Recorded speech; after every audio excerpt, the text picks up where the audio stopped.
A new behavior has been added to sheet metal loft when you have really sharp corners where you're doing a press bend from for example, a round to square onto sharp corners.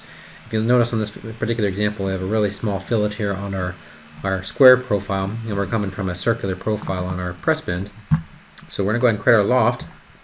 We're just going to select our two profiles, and you can see that we've got the use press bend selected here, and you can see that it's creating the bend lines here.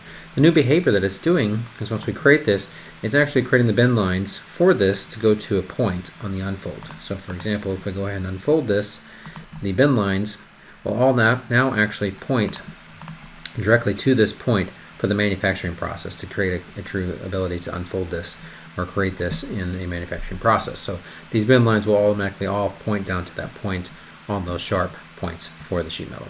So that is the new behavior that's been added in IronCAD 2020 Product Update 1.